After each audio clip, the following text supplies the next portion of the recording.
The HOV, High Occupancy Vehicle Lane, the Zipper. No matter what you call it, the mobile barrier that adds an extra lane of traffic on the Southeast Expressway is a fascinating piece of Boston's infrastructure.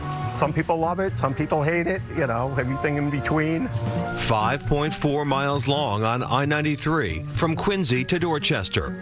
The Zipper adds a fourth lane northbound in the morning and southbound in the afternoon, an effort with debatable results to offset commuter congestion. So how does it work?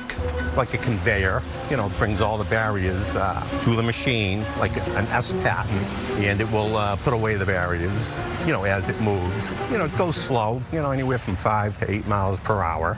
MassDOT Highway Maintenance Foreman Michael Pierce has been working out of the Zipper truck garage in Braintree since 2005. What moves the barriers along underneath is 4 caption tires, and it just like pulls the barriers through, and the momentum of the machine just moves the barriers out through the machine. Those barriers convert the left lane on the northbound side to an extra lane for southbound vehicles and vice versa. An impressive feat done on an active and very congested highway. The scariest part about coming into oncoming traffic is just not knowing if they're going to be paying attention, because usually when they see the machine, they're just so much in awe that they usually kind of just stop paying attention to what they're doing and hit the wall, hit the machine. It's just another variable you have to look out for. We have 9,000 barriers. Each barrier weighs about 1,500 pounds. So when you add up all the weight, we're into the 13 million pounds of weight. As far as I know, there's no other piece of equipment that can move that much weight in less than an hour. Formerly known as the Barrier Transfer Vehicle, its operation involves some unique terminology. The snout, well, that's what lines up the barriers. So they all go into the machine nice and straight. There's 110 what we call bogey wheels, and they got to support the barriers. Every morning, they have to check the wheels, the pattern, the rubber, when they wear out, to change them. A lot of moving parts for a system that was actually meant to be temporary. Back in 1989, Congress passed the Clean Air Act, and Boston qualified as a polluted city. The HOV lane was added in 1995 to encourage carpooling in an effort to alleviate air pollution. It was supposed to be taken away 10 years. You're going to shut it down in 05. That's when I started. We had a big party in here.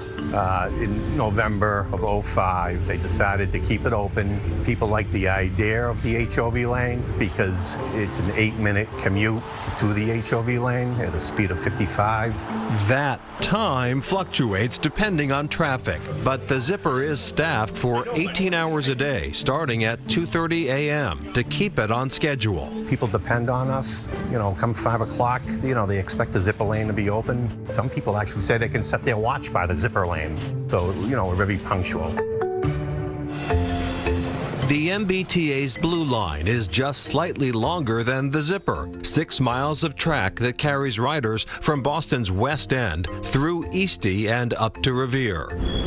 It's the T's shortest subway line and distinct from its orange, red, and green counterparts. It's the only heavy rail line that goes underneath Boston Harbor. It's also unique to the MBTA because it operates on a third rail power system as well as an overhead catenary system to deliver the 600 volts of DC current to the rail cars. Both sources of power demand precise alignment, which in turn requires constant inspection and maintenance. MBTA's Chief Operating Officer, Ryan Caholen. The actual pantograph on the vehicle gets inspected all day long. Line officials will visually watch trains and how they interface, but that's where the wire car comes into play.